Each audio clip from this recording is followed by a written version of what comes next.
साथियों, आप सभी का इस प्लेटफॉर्म पर स्वागत है।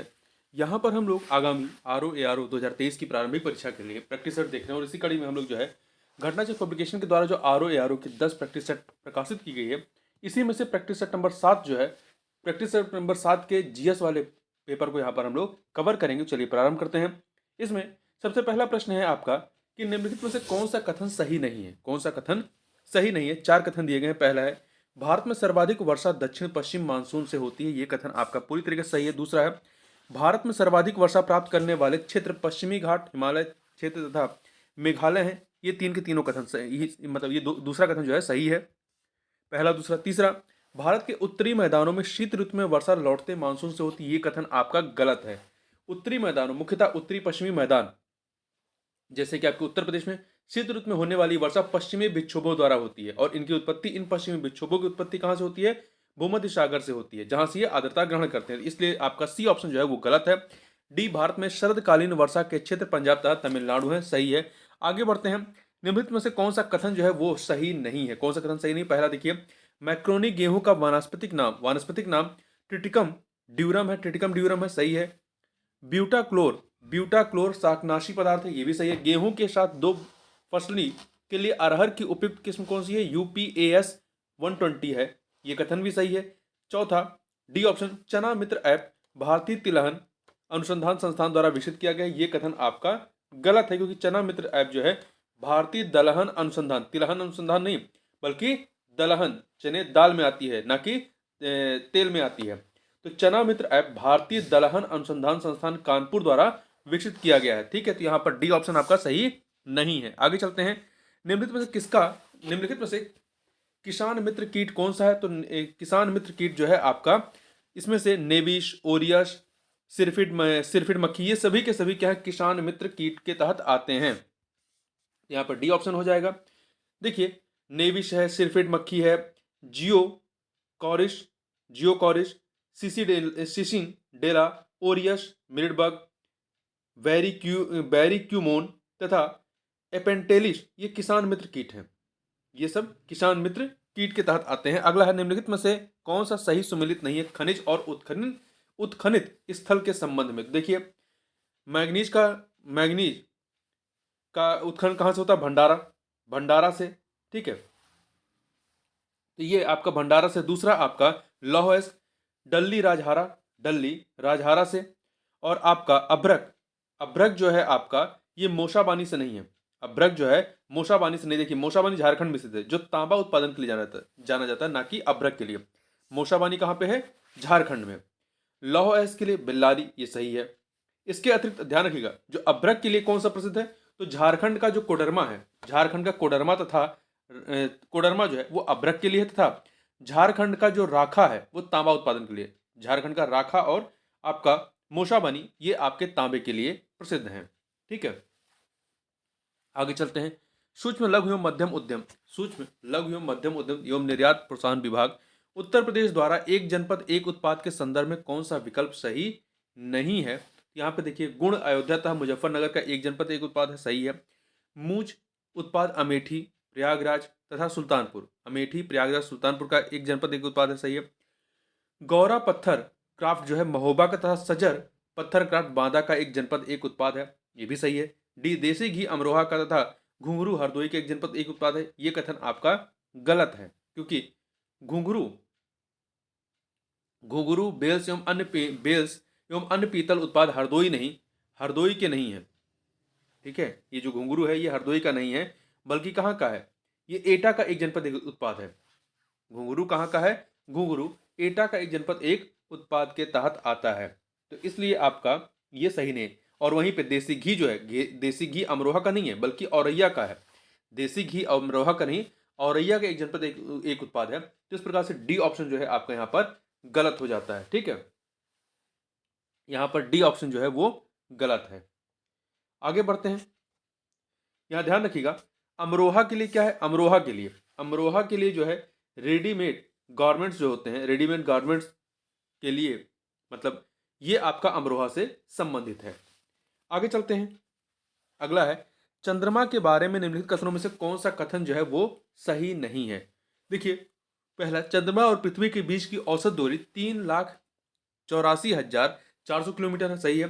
चंद्रमा सौर मंडल का पांचवा सबसे बड़ा उपग्रह है, चंद्रमा सौर मंडल का पांचवा सबसे बड़ा उपग्रह है, ये कथन भी आपका सही है। ठीक है, सी ऑप्शन देखिए, चंद्रमा अपने अक्ष पर 29 दिन 7 घंटे 43 मिनट में एक घूर्णन पूरा करता है, ये कथन आपका सही नहीं, क्योंकि 29 दिन नहीं 27 दिन है, 27 दिन 7 घंटे 43 मिनट। ठीक है, 29 यहाँ क्या हो जाएगा, 27.322 दिन में एक घूर्णन पूरा करता है, तो इसलिए सी ऑप्शन आपका गलत है।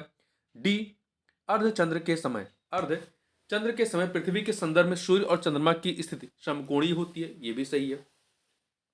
अगला है, निम्नलिखित में से सही कथन कौन सा है, 4 कथन दिए गए, सही कथन कौन सा ये बताना है। देखिए, पेंटागोनिया के पठार को दक्षिण अमेरिका का खनिजों का भंडार कहा जाता है, पेंटागोनिया के पठार को दक्षिण अमेरिका का खनिजों का पठार कहा जाता है, भंडार कहा जाता है, सही है, ये कथन आपका सही है, पहला वाला। दूसरा, तिब्बत के पठार की समुद्र तल से औसत ऊंचाई 3 किलोमीटर से अधिक है, नहीं, ये 3 किलोमीटर नहीं बल्कि 4.5 किलोमीटर से अधिक है। ठीक है, सी ऑप्शन देखें, तिब्बत के पठार का कुल क्षेत्रफल लगभग 5.2 मिलियन वर्ग किलोमीटर है, 5.2 नहीं 2.5 किलोमीटर, 2.5 मिलियन वर्ग किलोमीटर है। और मेसेटा का पठार मैक्सिको में है, मेसेटा का पठार मैक्सिको में नहीं, मेसेटा का पठार जो है आपका ये मेसेटा का पठार कहाँ पे है, स्पेन में, स्पेन के आइबेरियन प्रायद्वीप पे। तथा चियापाशा चियापाश का जो पठार है ये आपका मैक्सिको में है। ठीक है, आगे चलते हैं, अगला है, मिंडानाओ द्वीप स्थित है, कहां पर स्थित है, तो यह जो है आपका फिलीपींस में, मिंडानाओ द्वीप जिसे वादे की भूमि के रूप में जाना जाता है, ये फिलीपींस द्वीप समूह का एक द्वीप है। आगे बढ़ते हैं, निम्नलिखित में से कौन सा युग में सुमेलित है झील और देश के संबंध में, तो देखिए साइमा झील, साइमा झील कहाँ पे, फिनलैंड में, साइमा झील फिनलैंड में, तो सही है। बालखाश झील आपका उज्बेकिस्तान में नहीं बल्कि कजाकिस्तान में है। रेड लैगून बोल्विया में है, रेड लैगून बोल्विया में है। और आपका मरा कैवो कहाँ पे है, ये आपका रूस में नहीं बल्कि वेनेजुला में है। आगे बढ़ते हैं, कटंगा प्रदेश जो तांबा क्षेत्र के रूप में प्रसिद्ध है, कटंगा प्रदेश जो तांबा क्षेत्र के रूप में प्रसिद्ध है, विस्तारित है कहाँ पर, तो यह जो है आपका कांगो लोकतांत्रिक गणराज्य में, कांगो लोकतांत्रिक गणराज्य में यह विस्तारित है। वर्तमान में डीआर कांगो अफ्रीका महाद्वीप में तांबे का खानों के द्वारा, माइंस के द्वारा सबसे बड़ा उत्पादक देश है। आगे बढ़ते हैं, उत्तर प्रदेश के वर्ष 2023-24 के बजट के संदर्भ में निम्न कथनों पर विचार करें। यहां पर आपके पास 2 कथन दिए गए, बताना सत्य कौन से। पहला, वर्ष 2021-22 में प्रदेश के सकल राज्य घरेलू उत्पाद जीएसडीपी में 16.8% की वृद्धि दर्ज की गई, जो देश की विकास दर से अधिक है, ये कथन आपका सही है। ठीक है, दूसरा कथन, वित्तीय वर्ष 2023-24 के लिए जीएसडीपी में वृद्धि की दर 19% अनुमानित की गई है, यह कथन भी सही है, दो के दोनों कथन सही है, इसलिए सी ऑप्शन हो जाएगा। नेफेड जिसका पूरा नाम क्या है, भारतीय राष्ट्रीय कृषि सहकारी विपणन संघ लिमिटेड, इसका संबंध किससे है, तो आपने पूरे नाम से जान सकते हैं, भारतीय राष्ट्रीय कृषि सहकारी विपणन संघ लिमिटेड का संबंध किससे है, कृषि क्षेत्र से, किससे, कृषि क्षेत्र से है। और इसकी स्थापना 2 अक्टूबर 1958 को की गई थी। आगे चलते हैं, अगला है क्वेश्चन नंबर 13, एपीडा किस मंत्रालय के अधीन कार्य करता है, तो यह जो एपीडा है, एपीडा ये किस मंत्रालय के तहत आता है, तो ये वाणिज्य एवं उद्योग मंत्रालय के तहत के कार्य करता है, तो ए ऑप्शन हो जाएगा। ठीक है, एपीडा का पूरा नाम क्या है, कृषि और प्रसंस्कृत खाद्य उत्पाद निर्यात विकास प्राधिकरण। इसकी स्थापना भारत सरकार द्वारा दिसंबर 1985 में संसद द्वारा पारित कृषि और प्रसंस्कृत खाद्य उत्पाद निर्यात विकास प्राधिकरण अधिनियम के तहत की गई थी। आगे बढ़ते हैं, मौसमी बेरोजगारी किस क्षेत्र में सर्वाधिक पाई जाती है, तो मौसमी बेरोजगारी जो है सर्वाधिक आपका कृषि क्षेत्र में पाई जाती है। निम्नलिखित में से कौन सा कथन जो है वो सही है, कौन सा कथन यहाँ पर सही है वो बताना। देखिए, ऋषभदेव, अजीतनाथ, अभिनंदन नाथ, सुमतिनाथ तथा अनंतनाथ का जन्म अयोध्या में हुआ था, ये कथन आपका सही है। ठीक है, पहला कथन जो है सही है। दूसरा, ध्यान रखिएगा कि ऋषभनाथ, अजीतनाथ, अभिनंदन नाथ तथा सुमितनाथ तथा अनंतनाथ, इनका जन्म कहाँ पे, अयोध्या में। पार्श्वनाथ को अयोध्या में ज्ञान प्राप्त हुआ था, नहीं, पार्श्वनाथ को वाराणसी के निकट आश्रम पद उद्यान में ज्ञान प्राप्त हुआ था। ठीक है, तो ये आपका बी सही नहीं है था। सी, पंच महाव्रत की शिक्षा सर्वप्रथम पार्श्वनाथ के समय प्रचलित थी। नहीं, पंच महाव्रत की शिक्षा महावीर स्वामी ने दी थी, क्योंकि इससे पहले जो 4 व्रत थे वो पार्श्वनाथ के समय में आ गई थी। इसके प्रथम 4 व्रत पार्श्वनाथ के समय से प्रचलित थे। महावीर स्वामी ने ब्रह्मचर्य को इसमें जोड़ करके पंच महाव्रत नाम दिया था। ठीक है, तो इसलिए ये भी गलत हो गया। डी, पार्श्वनाथ ने एक संघ की स्थापना की जिसके अनुयायी गणधर कहे गए। नहीं, महावीर स्वामी ने अपने जीवन काल में एक संघ की स्थापना की थी, ना कि पार्श्वनाथ ने, जिसमें 11 प्रमुख अनुयायी थे जिन्हें गणधर कहा गया। तो यहां पर केवल आपका ए ऑप्शन सही है। आगे बढ़ते हैं। मिहिर भोज के बारे में निम्नलिखित कथनों पर विचार कीजिए। यहां पर 3 कथन दिए गए हैं, बताना है सत्य कथन कौन सा है। पहला, इसने आदि वराह तथा प्रभास की उपाधि धारण की थी, मिहिर भोज ने। यह कथन आपका सही है। मिहिर भोज जो है ये आपका नागभट्ट द्वितीय का पौत्र था, नागभट्ट द्वितीय का पौत्र था। दूसरा, राज मृगांक तथा श्रृंगार प्रकाश, राज मृगांक तथा श्रृंगार प्रकाश इनके रचित ग्रंथ हैं। नहीं, जो आपका श्रृंगार प्रकाश था राज मृगांक है, ये परमार शासक भोज के द्वारा, मेरे भोज के द्वारा नहीं बल्कि परमार शासक भोज के द्वारा जो है वो रचित ग्रंथ है। तो यहां पर आपका दूसरा वाला कथन गलत है। तीसरा, मिहिर भोज के शासनकाल की जानकारी के मुख्य स्रोत ग्वालियर प्रशस्त तथा अरबी यात्री सुलेमान का यात्रा वृतांत है। यह कथन आपका सही है। तो पहला और तीसरा कथन आपका सही है, इसलिए ए ऑप्शन हो जाएगा। अगला है ग्वालियर का तेली मंदिर के संदर्भ में निम्नलिखित कथनों पर विचार कीजिए। 3 कथन यहां पर दिए गए हैं, 3 कथन दिए गए हैं। नीचे दिए कूट से सही उत्तर का हमें चयन करना है, कौन सा सही है। तो यहां पर देखिए, इस मंदिर का निर्माण, ग्वालियर के तेली मंदिर का निर्माण जो है प्रतिहार राजा मिहिर भोज के शासन काल में हुआ था। यह कथन सही है। दूसरा, तेल के व्यापारियों द्वारा दिए गए धन से इसका निर्माण हुआ था। यह भी सही है। इसकी छत गज पृष्ठाकार है जो नागर शैली में। नहीं, यह कथन आपका गलत है। इसकी मंदिर की छत जो है या शिखर गज पृष्ठाकार है, परंतु यह नागर शैली में नहीं बल्कि द्रविड़ शैली में है, इसलिए यह आपका गलत है। तो पहला और दूसरा सही है, इसलिए ए ऑप्शन हो जाएगा। और इस मंदिर की नक्काशियां तथा मूर्तियां वो नागर शैली में है। ठीक है, जो छत गज पृष्ठाकार है वो द्रविड़ शैली में है, जबकि अन्य जो इसकी नक्काशी तथा मूर्तियां हैं वो नागर शैली में। आगे बढ़ते हैं। निम्नलिखित कथनों में से कौन सा कथन सही नहीं है, कौन सा कथन जो है वो सही नहीं है। यहां पर 4 कथन दिए गए हैं। तो देखिए, पहला, 1306 ईस्वी के बाद अलाउद्दीन खिलजी के समय में दिल्ली सल्तनत तथा मंगोलों के बीच की सीमा रावी नदी थी। यह कथन सही है। इल्तुतमिश ने भारत में सल्तनत काल में सर्वप्रथम शुद्ध अरबी सिक्के चलाए थे। यह भी सही है। सल्तनत काल में सर्वप्रथम फिरोज तुगलक ने लोक निर्माण विभाग की स्थापना की। यह भी सही है। तुगलक वंश का अंतिम शासक नुसरत शाह था। यह कथन आपका गलत है, क्योंकि तुगलक वंश का अंतिम शासक नासिरुद्दीन महमूद था। ठीक है, तुगलक वंश का अंतिम शासक कौन था? नासिरुद्दीन महमूद, ना कि नुसरत शाह था। तैमूर ने इसी के शासनकाल में 1398 में आक्रमण किया था। तो यहां पर आपका डी वाला सही नहीं। आगे बढ़ते हैं। शेरशाह सूरी के संदर्भ में निम्नलिखित में से कौन सा या से कथन जो है वो सही है।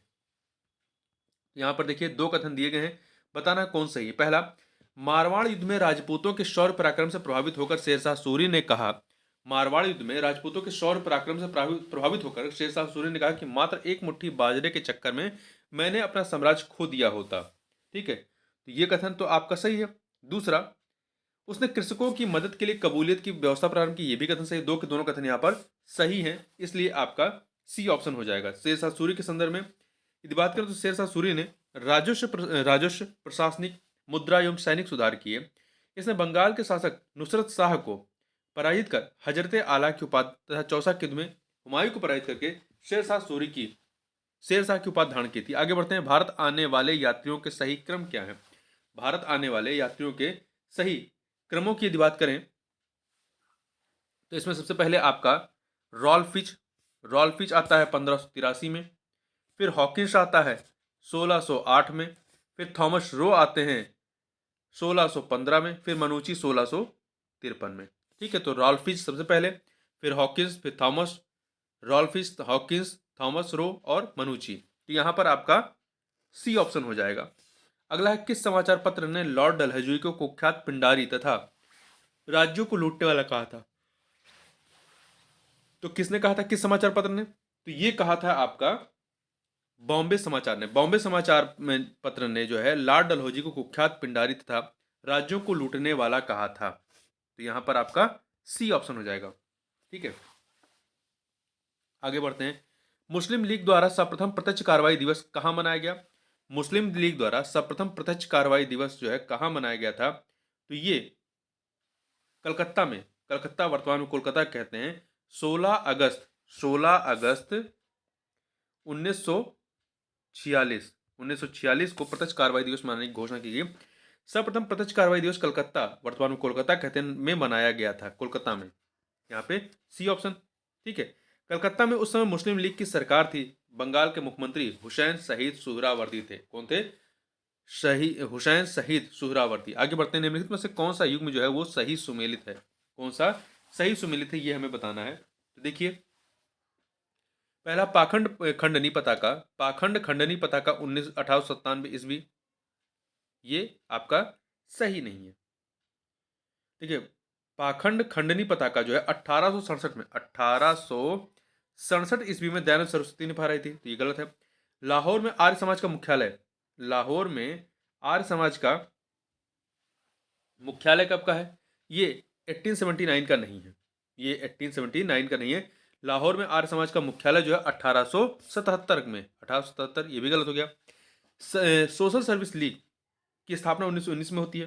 सोशल सर्विस लीग की स्थापना 1919 में हुई, 1911 में, तो ये सी वाला सही है।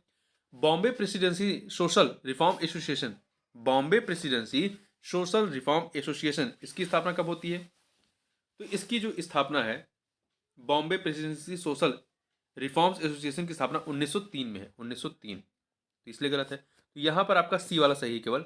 आगे बढ़ते हैं। निम्न कथनों में से कौन सा युग्म सुमेलित नहीं है? शोध संस्थान और स्थान, शोध संस्थान और स्थान के संबंध में। तो यहाँ पर देखिए, central pulp and paper research institute Saharanpur में है। Indian grain storage management and research institute Hapur में है। वहीं न्यायिक प्रशिक्षण एवं अनुसंधान संस्थान, ये प्रयागराज नहीं। न्यायिक प्रशिक्षण एवं अनुसंधान संस्थान जो है ये कहाँ पे है? लखनऊ में है, ना कि प्रयागराज में। ठीक, तो इसलिए सी गलत है। राष्ट्रीय कृषि वानिकी अनुसंधान केंद्र कहाँ पे है? झांसी में है। महाप्रभु वल्लभाचार्य ने मथुरा वृंदावन में किस संप्रदाय की स्थापना की थी? तो इन्होंने यहाँ पर जो है पुष्टि संप्रदाय की, किसकी? पुष्टि संप्रदाय की स्थापना की थी। ठीक है, जिसका मुख्य विषय कृष्ण लीला था। वल्लभाचार्य ने संगीतबद्ध भजन पदों के गायन को मंदिरों में अर्चना पद्धति के रूप में प्रचलित किया। तो यहां पर आपका क्या हो जाएगा? पुष्टि संप्रदाय, पुष्टि संप्रदाय हो जाएगा। ठीक है, तो यहां पर आपका 25 का सी ऑप्शन। उत्तर प्रदेश सरकार द्वारा एक जिला एक उत्पाद योजना प्रारंभ की गई थी, कब? तो 24 जनवरी 2018 को, 24 जनवरी 2018 को प्रारंभ की गई थी। आगे बढ़ते हैं। किन दो पर्वत श्रेणियों के मध्य कश्मीर घाटी स्थित है? किन दो पर्वत श्रेणियों के मध्य जो है वो कश्मीर घाटी आपका स्थित है? तो बृहद हिमालय और पीर पंजाल, बृहद हिमालय और दक्षिण पश्चिम में पीर पंजाल श्रेणियों के मध्य स्थित है ये। ठीक है, बृहद हिमालय और पीर पंजाल। यहां पर क्या हो जाएगा? बी ऑप्शन हो जाएगा। आगे बढ़ते हैं, अगला है। निम्नलिखित कथनों पर विचार कीजिए। विश्व पैरा, यहाँ पे दो कथन दिए गए हैं, दो कथन दिए गए हैं, इसमें से विचार करना। पहला है, विश्व पैरा पावर लिफ्टिंग चैंपियनशिप 2023 का आयोजन दुबई में हुआ, ये कथन आपका सही है, ये कथन आपका सही है। दूसरा, हनी डवाश विश्व पैरा पावर लिफ्टिंग चैंपियन के सीनियर वर्ग में स्वर्ण पदक जीतने वाले प्रथम भारतीय पैरा एथलीट हैं, हनी डवाश, ये कथन आपका सही है। ठीक है, नहीं, यहां पर जो है केवल पहला कथन सही है, दूसरा गलत है। पहला सही है, दूसरा गलत। क्यों? क्योंकि देखिए, जो आपका विश्व पैरा पावर लिफ्टिंग चैंपियन था कि सीनियर वर्ग में स्वर्ण पदक जीतने वाले पहले प्रथम भारतीय पैरा एथलीट कौन है? हनी डवाश नहीं है, बल्कि परमजीत कुमार हैं, परमजीत कुमार हैं। ठीक है, यहाँ पर हनी डवाश नहीं, इसलिए गलत है। तो यहाँ पर सी ऑप्शन हो जाएगा। हिमाचल प्रदेश में होकर बहने वाली नदियां कौन सी हैं? तो हिमाचल प्रदेश में होकर बहने वाली नदियों में ब्यास, चिनाब, रावी, सतलज और यमुना है। ब्यास, रावी, ब्यास है, चिनाब है, सतलज है और यमुना है। ठीक है, डी ऑप्शन, ब्यास, रावी, चिनाब, सतलज और यमुना। अगला निम्नलिखित में से कौन सा युग्म जो है वो गलत है, कौन सा युग्म यहाँ पर गलत है? तो यहाँ पर देखिए आदित्य एस सामंत, आदित्य एस सामंत ये 83 में ग्रैंड मास्टर है, सही है। रविंद्रा बास्टू भारत की राष्ट्रीय महिला वॉलीबॉल टीम की कोच हैं। अंशुमान झिंगरन नॉर्थ चैनल पार करने वाले विश्व के सबसे युवा तैराक हैं। और वहीं यूएस ओपन 2023 का पुरुष एकल विजेता कौन रहे हैं? तो ये एकल विजेता जो रहे हैं, पुरुष एकल विजेता नोवाक जोकोविच थे, सर्बिया के नोवाक जोकोविच थे, ना कि डेनियल मेदवेदेव। ठीक है, डेनियल मेदवेदेव को हराया था इन्होंने, जो नोवाक जोकोविच ने डेनियल मेदवेदेव को हरा करके ही यूएस ओपन 2023 का पुरुष एकल खिताब जीता था। तो यहाँ पे डी वाला जो है वो सही नहीं है। आगे बढ़ते हैं, दो सूचियां हैं कोयला क्षेत्र और उनकी अवस्थिति के बारे में, और इन्हें हमें सुमेलित करना है। ठीक है, तो यहाँ पर देखिए माकुम कोयला क्षेत्र जो है ये कहाँ पे है? माकुम असम में है, नामचिक अरुणाचल प्रदेश में है, गिरिडीह झारखंड में है, सोहागपुर मध्य प्रदेश में है। ठीक, सोहागपुर कहाँ पे है? मध्य प्रदेश में है। तो 1 2 3 4 यहाँ पर आपका ए ऑप्शन हो जाएगा, ए ऑप्शन हो जाएगा। ठीक है, आगे बढ़ते हैं, निम्नलिखित में से कौन सा सही सुमेलित नहीं है? उद्योग और केंद्र, उद्योग और केंद्र के संबंध में कौन सा सही सुमेलित नहीं है? देखिए सीमेंट उद्योग के लिए का जो केंद्र है पोरबंदर है, पेट्रो रसायन का नागनेत है, चीनी का सिलवासा नहीं है, चीनी का सिलवासा नहीं, चीनी उद्योग का केंद्र सिलवासा में नहीं है, इसलिए सी ऑप्शन सही नहीं है। लोहा एवं इस्पात राउरकेला में। आगे बढ़ते हैं, एशिया कप 2023 क्रिकेट का आयोजन कहाँ हुआ? एशिया कप 2023 क्रिकेट का आयोजन ये कहाँ पर हुआ? तो देखिए इसका आयोजन जो है आपका पाकिस्तान और श्रीलंका में। कहाँ पर हुआ? पाकिस्तान और श्रीलंका में। देखिए एशिया कप 2023 का आयोजन 30 अगस्त से 17 सितंबर 2023 के मध्य पाकिस्तान तथा श्रीलंका में हुआ, पाकिस्तान तथा श्रीलंका में, डी ऑप्शन हो जाएगा। और भारत ने श्रीलंका को हराकर 8वीं बार जीत दर्ज की है। वहीं 34 नंबर क्वेश्चन देखते हैं। 34 नंबर क्वेश्चन क्या है? अग्नेय चट्टानों के लिए निम्नलिखित में से कौन सा कथन सत्य है? अग्नेय चट्टानों के लिए निम्नलिखित में से कौन सा कथन जो है वो सत्य है, ये हमें बताना है। तो देखिए यहाँ पर पहला, उनमें पूरा जीवाश्म बहुत कम होते हैं, अग्नि चट्टानों में, सही है। वे जल के लिए सरांध्र होती हैं, ये भी सही है। ठीक है, ये भी सही है। और वह क्रिस्टलीय तथा अक्रिस्टलीय दोनों ही होते हैं, नहीं, ये सी वाला ऑप्शन जो है आपका वो सही नहीं है। देखिए एक सेकेंड, इसमें क्या बताना है कि कौन सा कथन जो है वो सत्य है, असत्य नहीं बताना। एक सेकंड, गड़बड़ हो गया। अग्नेय चट्टानों के लिए निम्नलिखित में से कौन सा कथन सत्य, ये बताना। देखिए पहला, उनमें पूरा जीवाश्म बहुत कम होते हैं, नहीं, इसमें पूरा जीवाश्म पाए ही नहीं जाते हैं, अग्नि चट्टानों में जीवाश्म नहीं मिलते हैं। ठीक है, दूसरा, ये जल के लिए सनद्र होते हैं, नहीं, ये जल के लिए समृद्ध नहीं होते हैं। यहाँ पे पहला भी गलत है, ए बी दोनों गलत है। तीसरा सी, ये क्रिस्टलीय था अक्रिस्टलीय दोनों ही होते हैं, ये आपका सही है, ये आपका सी वाला जो है वो सही है। इन चट्टानों में सिलिका नहीं होती है, ये भी गलत है, इन चट्टानों में सिलिका होती है। देखिए अग्नेय चट्टानें पृथ्वी के आंतरिक भाग में पिघले मैग्मा एवं बाह्य भाग में लावा के ठंडा एवं ठोस होने से बनती हैं, ये रवेदार होती हैं, इनमें परतें नहीं पाई जाती हैं तथा पूरा जीवाश्म भी नहीं पाए जाते हैं, ये क्रिस्टलीय एवं अक्रिस्टलीय दोनों ही होते हैं। ठीक है, आगे बढ़ते हैं। 35 नंबर क्वेश्चन, निम्नलिखित में से कौन सा मरुस्थल, निम्नलिखित में से कौन सा जो मरुस्थल है वो दक्षिणी गोलार्ध में स्थित है? कौन सा मरुस्थल दक्षिणी गोलार्ध में स्थित है? यहाँ पर आप देखें, जो दक्षिण अफ्रीका का कालाहारी मरुस्थल है ये आपका दक्षिणी गोलार्ध में स्थित है। कालाहारी मरुस्थल दक्षिणी गोलार्ध में स्थित है। जबकि चिहुआ हुआन ये मरुस्थल संयुक्त राज्य अमेरिका एवं मैक्सिको में, तथा जो गोबी मरुस्थल है, गोबी मरुस्थल, ये चीन और मंगोलिया में स्थित है। जबकि सहारा जो है उत्तरी अफ्रीका में। तो कालाहारी जो है वो दक्षिणी गोलार्ध में स्थित है। निम्नलिखित में से कौन सा द्वीप कैरेबियन सागर में अवस्थित नहीं है? निम्नलिखित में से कौन सा द्वीप जो है कैरेबियन सागर में स्थित नहीं है? तो यहाँ पर देखिए आपका कौन सा नहीं है? ग्रेनाडा है, ग्रेनाडा है, मोंट सेराट है, एंगुइला है, परंतु मडीरा नहीं है, मडीरा नहीं है। देखिए मडीरा पुर्तगाल के 2 स्वायत्त क्षेत्रों में से एक है, ये जो है आपका पुर्तगाल के 2 स्वायत्त क्षेत्रों में से एक है। यह उत्तरी अटलांटिक महासागर में स्थित एक द्वीप समूह है। ग्रेनाडा कैरेबियन सागर में अवस्थित द्वीपीय देश है, जबकि एंगुइला एवं मोंटसेराट कैरेबियन सागर में अवस्थित ब्रिटिश समुद्र पारीय द्वीप है। तो यहाँ पर क्या उत्तर हो जाएगा? मडीरा। ठीक है, मडीरा के बारे में याद रखिएगा। एंगुला क्या था? एंगुला जो है, एंगुला और मोंटसेराट जो है ये आपके कैरिबियन सागर में अवस्थित ब्रिटिश समुद्र पारी क्षेत्र हैं। और ग्रेनाडा क्या है? ग्रेनाडा कैरिबियन सागर में अवस्थित द्वीपीय देश है। आगे बढ़ते हैं, शेलवा वनों की विशेषताएं क्या होती हैं?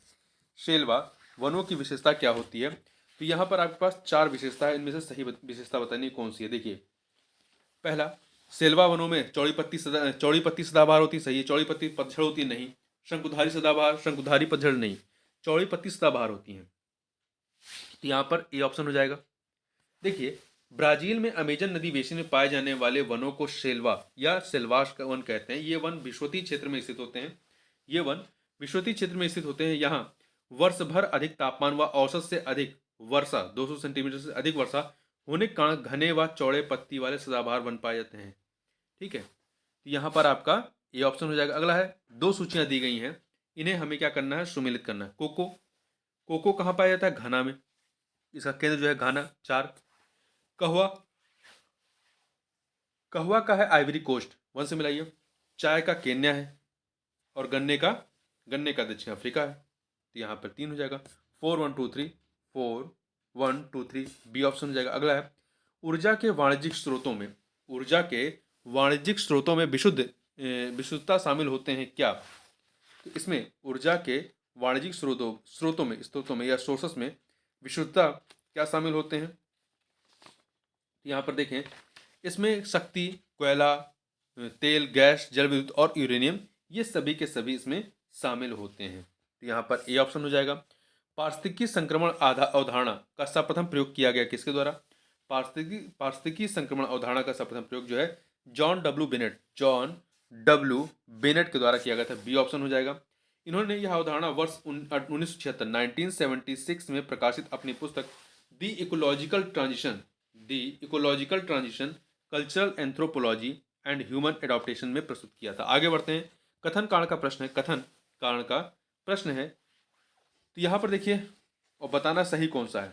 ठीक है, यहाँ पर आपका अभिकथन है कि लिम्नेटिक क्षेत्र में पादप प्लवक अधिकता में वृद्धि करते हैं। लिम्नेटिक क्षेत्र में पादप प्लवक अधिकता में वृद्धि करते हैं। तो ये सही है आपका, ये सही है। कारण, क्योंकि लिमिटेड क्षेत्र जो है पानी का खुला क्षेत्र होता है। लिमिटेड क्षेत्र पानी का खुला क्षेत्र होता है, इस वजह से। तो यहाँ पर दोनों ही सही हैं, और कारण जो है कथन की व्याख्या कर रहा है, इसलिए आपका बी ऑप्शन हो जाएगा। ठीक है, देखिए, पादप प्लवक जो होते हैं सूक्ष्म जीव हैं। पादप प्लवक जो होते हैं वो, या फाइटोप्लैंक्टन इंग्लिश में कहते हैं, ये सूक्ष्म जीव होते हैं जो जलीय वातावरण में पाए जाते हैं। पादप प्लवक की वृद्धि कार्बन डाइऑक्साइड, सूर्य के प्रकाश एवं पोषक तत्वों की उपलब्धता पर निर्भर करती है। लिम्नेटिक क्षेत्र में पादप लोग अधिकता में वृद्धि करते हैं, क्योंकि यह जल का खुला क्षेत्र होता है। इस प्रकार से कथन कारण दोनों से व्याख्या भी हो रही है। आगे बढ़ते हैं, अगला है, वायु में कार्बन डाइऑक्साइड की बढ़ती हुई मात्रा से वायुमंडल का तापमान धीरे धीरे बढ़ रहा है। क्योंकि कार्बन डाइऑक्साइड क्या करता है? कार्बन डाइऑक्साइड क्या करता है? तो देखिए, जो ग्लोबल वार्मिंग है उसका कारण क्या है? आपका कार्बन डाइऑक्साइड है। तो ये जो है आपका करता क्या है? सौर विकिरण के अवरक्त अंश को अवशोषित करता है। सौर विकिरण के अवरक्त अंश को जो है ये अवशोषित करता है। देखिए, थोड़ा सा और बात करते हैं। पृथ्वी पर ऊर्जा विद्युत चुंबकीय विकिरणों के रूप में पहुंचती है, जिसे सौर ऊर्जा कहते हैं। पृथ्वी की ऊष्मा अवरक्त विकिरण के रूप में वितरित होती है, जिसके अधिकांश भाग को वायुमंडल में उपस्थित कार्बन डाइऑक्साइड एवं जलवाष्प आदि ग्रीन हाउस गैसें अवशोषित कर लेती हैं। यहाँ पर आपका डी वाला जो है सही है। आगे बढ़ते हैं, कार्बन डाइऑक्साइड उत्सर्जन और भूमंडलीय तापन के संदर्भ में, कार्बन डाइऑक्साइड उत्सर्जन और भूमंडलीय तापन के संदर्भ में यूएनएफसीसी के अंतर्गत उस बाजार संचालित युक्ति का क्या नाम है जो विकासशील देशों को विकसित देशों से निधियां या प्रोत्साहन उपलब्ध कराती हैं, ताकि वे अच्छी प्रौद्योगिकियां अपनाकर ग्रीन हाउस गैस उत्सर्जन कम कर सकें। तो ये हम बात कर रहे हैं किसके बारे में? ये आपका कार्बन ट्रेडिंग के बारे में। किसके बारे में? कार्बन क्रेडिट रेटिंग के बारे में बात की जा रही है। ठीक है, तो यहाँ पर आपका 43 का, एक सेकेंड, 43 का जो है कार्बन क्रेडिट नहीं बल्कि स्वच्छ विकास युक्ति, सी ऑप्शन सही होगा। ठीक है, देखिए, पृथ्वी पर ऊर्जा विद्युत चुंबकीय विकिरणों के रूप में पहुंचती है, जिसे सौर ऊर्जा कहा जाता है। पृथ्वी की ऊष्मा अवरक्त विकिरण के रूप में विकिरित होती है, जिसके अधिकांश भाग को वायुमंडल में उपस्थित कार्बन डाइऑक्साइड एवं जलवाष्प आदि ग्रीन हाउस गैस अवशोषित कर लेती हैं। ठीक है, आगे बढ़ते हैं, कथन कारण का, एक सेकेंड, यहाँ पे अभी हमने जो व्याख्या बताई वो हमने बताई इस चीज़ की कि वायु में कार्बन डाइऑक्साइड की बढ़ती हुई मात्रा से वायुमंडल का तापमान धीरे धीरे बढ़ रहा है, क्योंकि उसका जवाब दिया। अब यहाँ पे जो दूसरा क्वेश्चन है, थोड़ा सा दोबारा से देख लीजिए। 43 नंबर क्वेश्चन, कार्बन डाइऑक्साइड उत्सर्जन एवं भूमंडलीय तापन के संदर्भ में UNFCCC के अंतर्गत उस बाजार संचालित युक्ति का क्या नाम है जो विकासशील देशों को विकसित देशों से निधियां या प्रोत्साहन उपलब्ध कराती है ताकि वे अच्छी प्रौद्योगिकियां अपनाकर ग्रीन हाउस गैस उत्सर्जन कम कर सकें। तो यह है आपका स्वच्छ विकास युक्ति, स्वच्छ विकास युक्ति, सी ऑप्शन। तो देखिए, या इसे इंग्लिश में कहते हैं clean development mechanism, CDM, CDM कहते हैं। देखिए, देशों को विकसित देशों से निधियां या प्रोत्साहन उपलब्ध कराने हेतु के लिए इसका संचालन किया जाता है ताकि वे अच्छी प्रौद्योगिकियां अपनाकर ग्रीन हाउस गैस उत्सर्जन कम कर सकें। आगे चलते हैं कथन कांड का। कथन कांड का आपका प्रश्न है, तो देखिए बताना है सही क्या है। तो यहां पर आपका जो है पहला कथन है कि ओजोन जो है, ओजोन जैविक जीवन के लिए परमावश्यक है। यह कथन आपका सही है। कारण, ओजोन परत पृथ्वी को उच्च ऊर्जा विकिरण से संरक्षित करती है। कथन कारण दोनों सही है और व्याख्या भी हो रही है, तो ए ऑप्शन। देखिए, ओजोन जैविक जीवन के लिए परमावश्यक है, क्योंकि लगाइए क्योंकि ओजोन परत पृथ्वी को उच्च ऊर्जा विकिरण से संरक्षित करती है। आगे बात करते हैं केंद्रीय कृषि वानिकी अनुसंधान केंद्र। केंद्रीय कृषि वानिकी अनुसंधान केंद्र स्थित है कहां पर? तो ये झांसी में। कहां पर स्थित है? झांसी में स्थित है। ठीक है। हाल के वर्षों में कुछ शहरों को गुजरात के उनके प्राकृतिक आवास से निम्नलिखित में से किस एक स्थल पर स्थानांतरित किए जाने का प्रस्ताव दिया गया था? तो कहां पर लाने का? Kuno national park. Kuno national park कहां पे है? मध्य प्रदेश में। यहां पर लाने का विचार किया गया था। ठीक है, आगे चलते हैं। और ये कहां पे है? मध्य प्रदेश में। 47 नंबर देखते हैं। 47 क्या है? जैव ईंधन के संबंध में निम्न में से कौन सा कथन जो है वो सत्य नहीं है? तो देखिए, जैव ईंधन पारिस्थितिकी अनुकूल होता है, सही है। जैव ईंधन लागत प्रभावी होता है, नहीं। जैव ईंधन जो है ये लागत प्रभावी नहीं है, तो इस चीज को आप यहाँ पे ध्यान रखिएगा। देखिए, जैव ईंधन जीवाश्म ईंधन जैसे डीजल, पेट्रोल, कोयला आदि की तुलना में लागत प्रभावी नहीं होता है, तो यहाँ पर बी वाला आपका सही नहीं है। अन्य, जैव ईंधन ऊर्जा संकट के समाधान में योगदान दे सकता है, सही है। जैव ईंधन मक्का से भी बनता है, ये भी सही है। आगे चलते हैं। निम्नलिखित में से किसके क्षय होने में सबसे अधिक समय लगता है? सिगरेट का टुकड़ा, चमड़े का जूता, प्लास्टिक का थैला या फोटो फिल्म। तो जो प्लास्टिक की चीजें होंगी उनको उनके क्षय होने में जो है वो ज्यादा समय लगेगा, तो इसलिए आपका प्लास्टिक का थैला डी ऑप्शन हो जाएगा यहां पर, डी ऑप्शन। ठीक है, आगे बढ़ते हैं।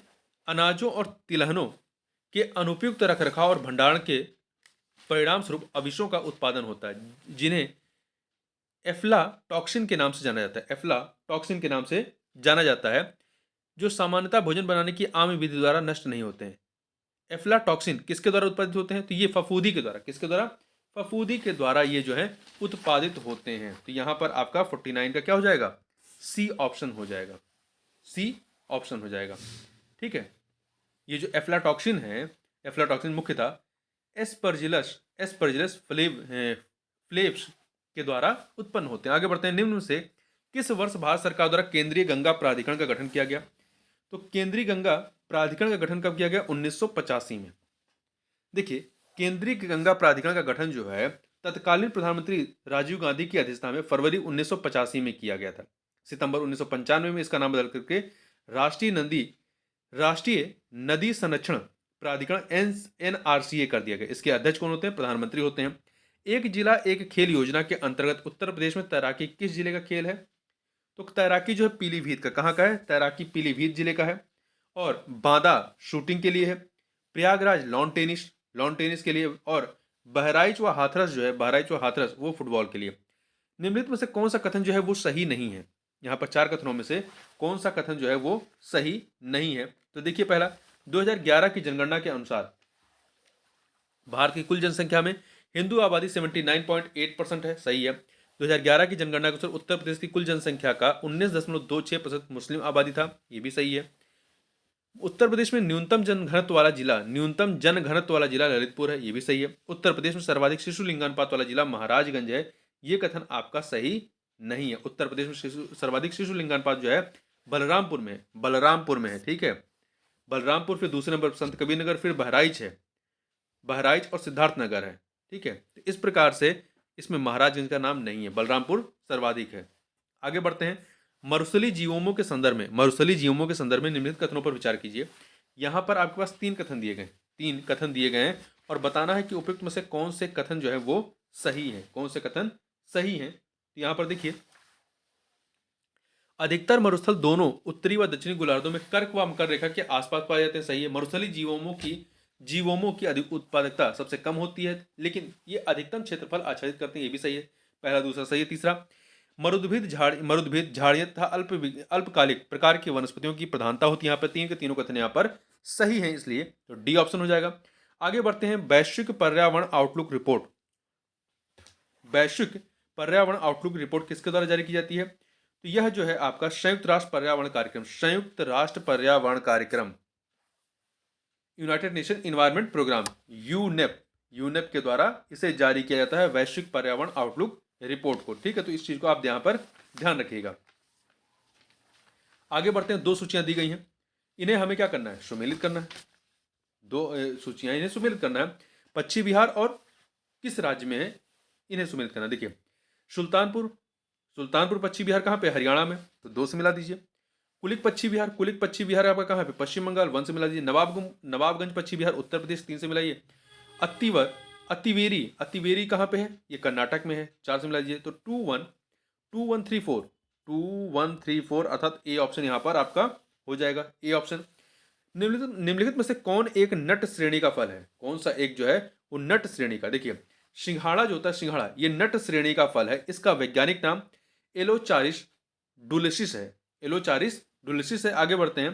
निम्नलिखित में से किस अनुच्छेद के अंतर्गत सामाजिक, आर्थिक एवं राजनीतिक न्याय सुनिश्चित करने की बात कही गई है? किस अनुच्छेद के अंतर्गत सामाजिक, आर्थिक एवं राजनीतिक न्याय सुनिश्चित करने की बात कही गई है? तो ये कहा गया है आपका किस में?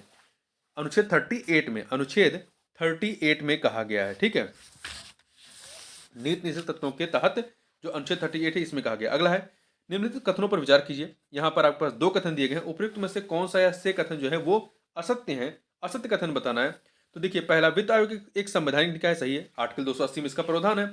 नीति आयोग एक गैर संवैधानिक निकाय है, दो के दोनों कथन यहाँ पर क्या है? सही है। तो इसमें गलत कोई नहीं है, ना तो 1 ना तो 2, तो डी ऑप्शन हो जाएगा, सी ऑप्शन हो जाएगा। भारतीय संविधान को बनाने हेतु भारतीय संविधान सभा के कुल कितने अधिवेशन हुए थे? तो कुल आपके देखें तो 11 अधिवेशन हुए थे। कितने अधिवेशन हुए थे? 11 अधिवेशन यहां पर हुए थे। ठीक है, भारतीय संविधान का निर्माण में संविधान सभा को 2 वर्ष 11 माह 18 दिन का समय लगा था। ठीक है, और इस दौरान कुल 11 अधिवेशन हुए थे। आगे बढ़ते हैं। अगस्त 2023 में भारत के पहले 3D प्रिंटेड डाकघर का उद्घाटन कहाँ किया गया? पहले 3D प्रिंटेड डाकघर का उद्घाटन जो है आपका कहां पर किया गया? बेंगलुरु में किया गया, कर्नाटक के बेंगलुरु में किया गया। तो इस चीज को यहां पर ध्यान रखिए। और ये उदाहरण किसने किया था? केंद्रीय मंत्री अश्विनी वैष्णव के द्वारा किया गया था अगस्त 2023 में। और इसे बनाया किसने था? लार्सन एंड ट्रूबो जो कंपनी है उसके द्वारा। आगे बढ़ते हैं, क्वेश्चन नंबर 61 देखते हैं। 61 क्या है आपका? निम्नलिखित में से कौन सी जोड़ी संस्था और संविधान के अनुच्छेद सुमेलित है? कौन सा सुमेलित है ये बताना है। देखिए, भारत का सर्वोच्च न्यायालय अनुच्छेद 318 के तहत नहीं, ये आपका गलत है। देखिए, 318 के तहत आपका क्या है? लोक सेवा आयोग के सदस्यों और कर्मचारियों की सेवा की शर्तों के बारे में विनियमन बनाने की शक्ति है। सर्वोच्च न्यायालय के गठन का जो प्रावधान है वो अनुच्छेद 124 में, तो ये गलत है। दूसरा, भारत का निर्वाचन आयोग 324 में, ये सही है आपका, बी ऑप्शन सही है। भारतीय लोक सेवा आयोग 332 में नहीं बल्कि 332 में नहीं है, किसमें है ये? संघ और राज्यों के लिए लोक सेवा आयोग का प्रावधान अनुच्छेद 315 में है, यहां पर यह भी गलत हो गया। महाधिवक्ता अनुच्छेद 351 में नहीं है, महाधिवक्ता जो है 165 में है, किसमें है? 165 में है। जबकि 351 में क्या है? हिंदी भाषा के विकास के लिए संघ को निर्देश दिया गया है। तो यहां पर आपका बी ऑप्शन सही है, अन्य सभी गलत हैं। आगे बढ़ते हैं। भारत के संविधान की निम्नलिखित अनुसूची में 3 विधायी सूचियों का प्रावधान है। भारत के संविधान की किस अनुसूची में 3 विधायी सूचियों का प्रावधान है? तो अनुसूची जो 7 है, किसमें है? 7 में। तो यहां पर बी ऑप्शन हो जाएगा, बी ऑप्शन। ठीक है, आगे बढ़ते हैं। भारतीय संविधान में किस प्रकार की शासन प्रणाली की व्यवस्था की गई है? तो किस प्रकार की यहां पर? तो यहां पर संसदात्मक, ठीक है, संसदात्मक प्रणाली की व्यवस्था की गई। अगला है निम्न कथनों पर विचार कीजिए। कथन और कारण का प्रश्न है। तो देखिए, कथन क्या है कि भारत के संविधान में एक संघीय प्रणाली का प्रावधान है। भारत के संविधान में एक संघीय प्रणाली का प्रावधान है, ये सही है। कथन।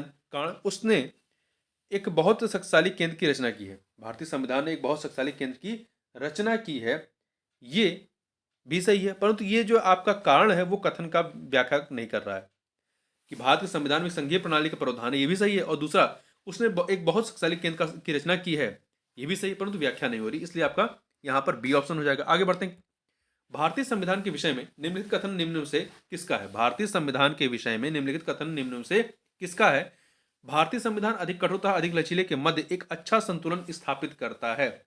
यह जो कथन है किसका है? केसी हुएर का। केसी हुएर का ये कथन है आपका। ठीक, आगे चलते हैं। सुमेलित करिए। दो सूचियां यहां पर दी गई हैं, इन्हें सुमेलित करना। देखिए, मौलिक कर्तव्य किस किस से है? तो मौलिक कर्तव्य जो है संविधान के 24वें संशोधन के माध्यम से इसे लाया गया, तो 2 3 से मिलाइए। संसद मौलिक अधिकारों में संशोधन कर सकती है, ये केशवानंद भारती केस में कहा गया, 4 से मिला दीजिए। मूल ढांचे का सिद्धांत,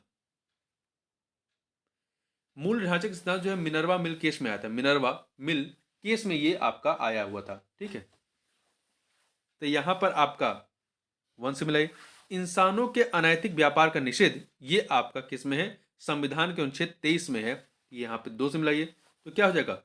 3412 ए ऑप्शन हो जाएगा। आगे बढ़ते हैं। क्वेश्चन नंबर 67 देखते हैं। 42वें संविधान संशोधन द्वारा किस अनुच्छेद के माध्यम से श्रमिकों की प्रबंधन में भागीदारी सुनिश्चित की गई? 42वें संविधान संशोधन द्वारा किस अनुच्छेद के माध्यम से श्रमिकों की प्रबंधन में भागीदारी सुनिश्चित की गई? तो ये भागीदारी की गई अनुच्छेद 43A, अनुच्छेद 43A 43A के तहत। अनुच्छेद 43A। आगे चलते हैं। अगला है, एक सांसद अथवा विधानसभा का सदस्य राष्ट्रपति निर्वाचित हो सकता है, परंतु कब हो सकता है? परंतु निर्वाचित होने के तुरंत उपरांत अपनी सदस्यता उसे छोड़नी होगी, चाहे वो सांसद के रूप में और या विधायक के रूप में, उसे अपनी सदस्यता छोड़नी होगी। ये कथन आपका सही है, सी ऑप्शन। ठीक है, आगे चलते हैं। भारत के नियंत्रक महालेखा परीक्षक के पद पर नियुक्ति का कार्यकाल कितना होता है? तो यह जो कार्यकाल होता है 6 वर्ष का होता है। कितना होता है? 6 वर्ष का कार्यकाल होता है। भारत के नियंत्रक महालेखा परीक्षक के बारे में अनुच्छेद 148 में दिया गया, 148 में दिया गया है। ठीक है, तो 6 वर्ष या 65 वर्ष की आयु तक, इनमें से जो भी पहले हो। आगे बढ़ते हैं। जब संसद के दोनों सदनों की संयुक्त बैठक में कोई विधेयक निर्दिष्ट या रेफर किया जाता है, तो इसे किस प्रकार के बहुमत द्वारा पारित किया जाना आवश्यक है? तो इसे उपस्थित तथा मत देने वाले सदस्यों के साधारण बहुमत के द्वारा पास किया जाना आवश्यक है। संयुक्त बैठक का प्रावधान जो है अनुच्छेद 108 में दिया गया है, 108 में। आगे बढ़ते हैं। भारत के पहले कृत्रिम बुद्धिमत्ता स्कूल का उद्घाटन, भारत के पहले कृत्रिम बुद्धिमत्ता स्कूल का उद्घाटन तिरुवनंतपुरम में अगस्त 2023 में किसके द्वारा किया गया? तो ये किया गया आपका पूर्व राष्ट्रपति रामनाथ कोविंद के द्वारा, पूर्व राष्ट्रपति रामनाथ कोविंद जी के द्वारा किया गया अगस्त 2023 में, अगस्त 2023 में। अगला है, निम्न से कौन सा राज्य के उच्च न्यायालय का मुख्य क्षेत्राधिकार नहीं है? निम्न से कौन सा राज्य के उच्च न्यायालय का मुख्य क्षेत्राधिकार नहीं है? देखिए, प्रारंभिक क्षेत्राधिकार है, निरीक्षण का क्षेत्राधिकार है, अपीली क्षेत्राधिकार, परंतु परामर्श संबंधी क्षेत्राधिकार जो है राष्ट्रपति के लिए जो दिया जाता है, ये परामर्श संबंधित क्षेत्राधिकार आपका केवल सुप्रीम कोर्ट के पास है। तो देखिए, भारतीय संविधान के अनुसार परामर्श संबंधी क्षेत्राधिकार अनुच्छेद 143 के तहत मात्र सर्वोच्च न्यायालय को प्राप्त है। ठीक है, आगे चलते हैं। अगला है, भारत में प्रत्येक पंचायत का कार्यकाल किस दिनांक से 5 वर्ष तक का होता है? किस दिनांक से 5 वर्ष तक का होता है? तो यह जो है आपका अपने प्रथम अधिवेशन के लिए निर्धारित से 5 वर्ष तक का होता है। आगे चलते 74 नंबर देखते हैं। 100 को यहाँ पर रीजनिंग मैथ के प्रश्न, इन प्रश्नों को हम लोग छोड़ते हुए आगे बढ़ चलते हैं। ठीक है, आगे देखते हैं। यहाँ पर एक सेकेंड, हाँ आ जाइए 89 नंबर क्वेश्चन पे। 89 इसमें क्या है? 1867-68 में भारत में प्रति व्यक्ति आय 20 रुपए थी। यह सर्वप्रथम अभिनिश्चित किया किसने किया था? तो ये दादा भाई नौरोजी ने। किसने किया था? दादा भाई नौरोजी ने किया था। ठीक है, अगला है, प्रधानमंत्री जी द्वारा प्रस्तावित द्वितीय हरित क्रांति में सम्मिलित नहीं है। द्वितीय हरित क्रांति में क्या सम्मिलित नहीं है? देखिए, भारतीय कृषकों को सार्वभौमिक या ग्लोबल कृषि व्यापार में सहभागिता, ये शामिल है। फसल पश्चात खाद्यान्न में क्षति को कम करना, क्षति को कम से कम करना ये शामिल है। फसलों के भंडारण में सुधार करना ये शामिल है। कृषि में विदेशी मुद्रा के सीधे निवेश को प्रोत्साहन ये इसमें शामिल नहीं है। ठीक है, ये इसमें शामिल नहीं है। देखिए, द्वितीय हरित क्रांति शब्द सबसे पहले 18 जुलाई 2005 को भारत अमेरिका संयुक्त वक्तव्य के दौरान सुनाई पड़ा था। ठीक है, तो इतनी चीज आप यहाँ पे ध्यान रखिए। आगे बढ़ते हैं, क्वेश्चन नंबर 91 देखते हैं। 91 क्या, निम्नलिखित में से किस एक समिति ने उद्योग में लघु क्षेत्र के लिए वस्तुओं का आरक्षण समाप्त करने की, लघु क्षेत्र के लिए वस्तुओं का आरक्षण समाप्त करने की सिफारिश की है? तो किसने की है? ये किया है आबिद हुसैन समिति ने, आबिद हुसैन समिति ने। देखिए, भारत सरकार ने दिसंबर 1995 में डॉक्टर आबिद हुसैन समिति का गठन किया था। समिति ने अपनी रिपोर्ट जो है 1997 में प्रस्तुत की थी। आगे चलते हैं, अगला है निम्नलिखित कथनों पर विचार कीजिए। यहां पर आपके पास दो कथन दिए गए हैं, दो कथन। ठीक है, बताना है सही कौन सा है। तो यहां पर देखिए, पहला है कि वर्ष 2028 में लॉस एंजल्स में होने वाले ओलंपिक में क्रिकेट के T20 प्रारूप को शामिल किया गया है। 2028 में होने वाले, ठीक है, तो 2028 में होने वाले ओलंपिक में क्रिकेट के T20 प्रारूप को शामिल कर लिया गया है। ये सही है, और यह अमेरिका के लॉस एंजल्स में संपन्न होगा। ये जो T20 आपका ओलंपिक होगा अगला 2028 में, कहाँ पर होगा? लॉस एंजल्स अमेरिका में होगा। दूसरा, वर्ष 1900 में फ्रांस के पेरिस शहर में हुए ओलंपिक में क्रिकेट खेल शामिल था। ये कथन भी आपका सही है, जिसमें केवल दो टीमें थी, ग्रेट ब्रिटेन और फ्रांस की टीम। तो यहां पर आपका जो है सी ऑप्शन सही हो जाएगा, 1 और 2। आगे बढ़ते हैं, अगला है हाल ही में महिलाओं और बालिकाओं की सुरक्षा सुनिश्चित करने के लिए सरकार द्वारा बलात्कार और पॉस्को अधिनियम से संबंधित त्वरित सुनवाई के लिए कितनी विशेष पॉस्को अदालतों की स्थापना की जाएगी? तो ये 389 पॉस्को अदालतें जो हैं, देखिए, ये बनाई जाएंगी। महिलाओं और बालिकाओं की सुरक्षा सुनिश्चित करने के लिए सरकार के न्याय विभाग द्वारा देश भर में 1023 जो है फास्ट ट्रैक बेसिस अदालतें स्थापित करने की योजना है। इनमें से 389 जो है वो पॉस्को अदालतें होंगी। आगे बढ़ते हैं, भारत में भविष्य निधि जो है क्या है? तो यह संविदा आधारित बचत है। संविदा आधारित एक प्रकार का बचत है ये। ठीक है, देखिए, भविष्य निधि सार्वजनिक क्षेत्र के कर्मचारियों की आय का वह भाग है जिसे संविदा के आधार पर सरकार के पास जमा करना पड़ता है। ध्यातव्य कि भविष्य निधि सरकार की आय नहीं अपितु दायित्व होता है। ग्राम विकास के लिए पायलट परियोजना का प्रारंभ किया गया, किस वर्ष किया गया? तो इसे जो है प्रारंभ किया गया था 1948 में। कब?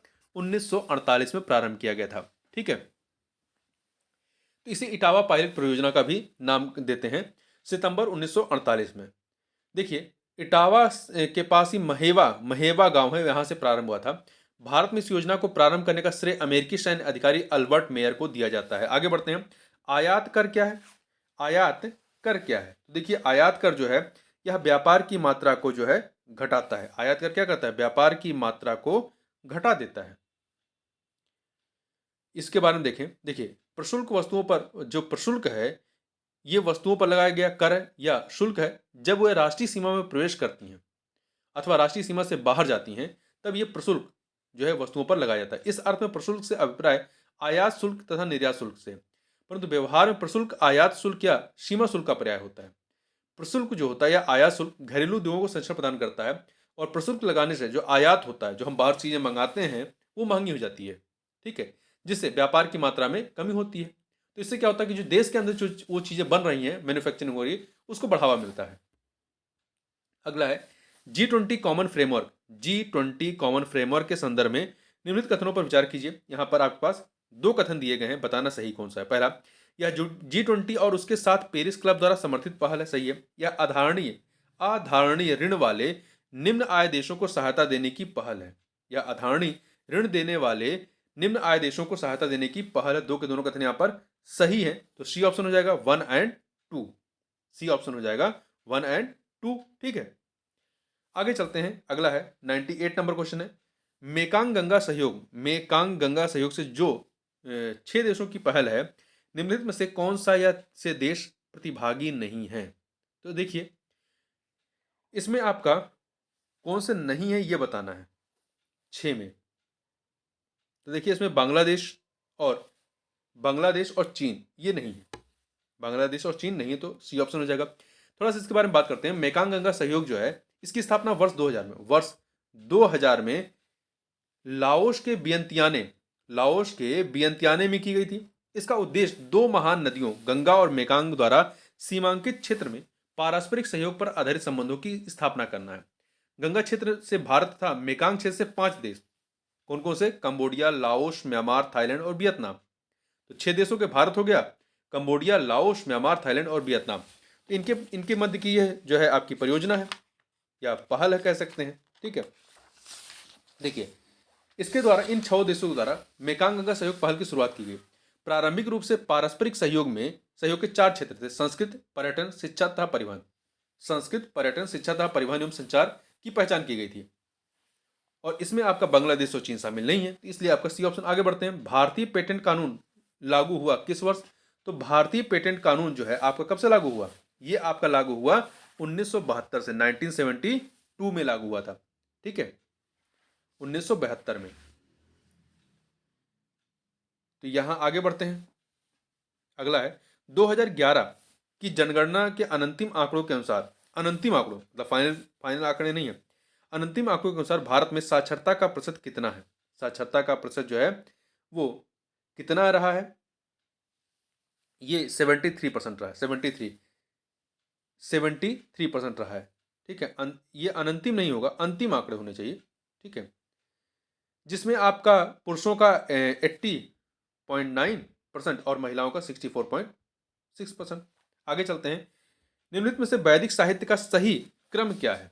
सही क्रम क्या है? देखिए, सबसे पहले वैदिक संहिताएं हैं, फिर ब्राह्मण है, फिर अरण्यक है और फिर उपनिषद है। तो ये ऑप्शन देखिए, वैदिक संहिताएं, फिर ब्राह्मण, फिर अरण्यक, फिर उपनिषद। ये ऑप्शन हो जाएगा। वर्ल्ड माइग्रेशन रिपोर्ट 2022 के अनुसार विदेश जाने वाले भारतीय नागरिकों के लिए शीर्ष गंतव्य देश कौन सा रहा है? तो शीर्ष गंतव्य देश संयुक्त अरब अमीरात रहा है। कौन सा देश रहा है? संयुक्त अरब अमीरात रहा है। ठीक है, आगे बढ़ते हैं। अगला है निम्नलिखित में से किसमें पुनर्विवाह वर्जित है? किसमें पुनर्विवाह जो है वो वर्जित है? तो मनुस्मृति में। मनुस्मृति के 38वें खंड में स्पष्ट उल्लेख है कि वह व्यक्ति जिसकी पत्नी मर गई हो पुनर्विवाह कर सकता है, लेकिन विधवा, जिस स्त्री का पति मर गया हो, विधवा को पुनर्विवाह की अनुमति नहीं है। ये आपका मनुस्मृति में बताया गया है। ठीक है, आगे बात करते हैं। भारत के कला और पुरातात्विक इतिहास के संदर्भ में, भारत के कला और पुरातात्विक इतिहास के संदर्भ में निम्नलिखित में से किस एक का सबसे पहले निर्माण किया गया था? इन चारों में से आप देखें किसका निर्माण सबसे पहले किया गया। तो यहां पर देखिए, जो भुवनेश्वर स्थित लिंगराज मंदिर है, फिर धौली स्थित शैलकृत हाथी है, महाबलीपुरम स्थित शैलकृत स्मारक है, उदयगिरी स्थित वराह मूर्ति। तो इसमें आपका जो धौली स्थित शैलकृत हाथी है, इसका निर्माण सबसे पहले हुआ है। सबसे पहले हुआ है। थोड़ा सा इसके बारे में और बात करते हैं। देखिए, पहले भुवनेश्वर स्थित लिंगराज मंदिर की बात कर लेते हैं। भुवनेश्वर स्थित लिंगराज मंदिर नागर शैली में बना है। लिंगराज मंदिर भुवनेश्वर का मुख्य मंदिर 7वीं शताब्दी में। कब बना है? 7वीं शताब्दी में ललाटे डुकेश्वरी ने बनवाया था, जबकि इसके वर्तमान स्वरूप का निर्माण जो है वो जजाति केसरी ने 11वीं शताब्दी में करवाया। धौली स्थित शैलकृत हाथी का निर्माण 3री शताब्दी में। इसका निर्माण 3री शताब्दी में या 3री शताब्दी ईसा पूर्व मौर्य सम्राट अशोक के समय में होता है। और वहीं महाबलीपुरम शैलकृत स्मारक का निर्माण पल्लवों के शासनकाल में 7वीं शताब्दी में होता है। जबकि उदयगिरी स्थित वराह मूर्ति का निर्माण गुप्त काल में होता है। तो इसमें देखें, ये गुप्त काल है आपका, तो इसमें सबसे पहले कौन आएगा? धौली स्थित शैलकृत हाथी आएंगे, जिसका निर्माण जो है 3री शताब्दी ईसा पूर्व मौर्य सम्राट अशोक के समय में हुआ था। आगे चलते हैं।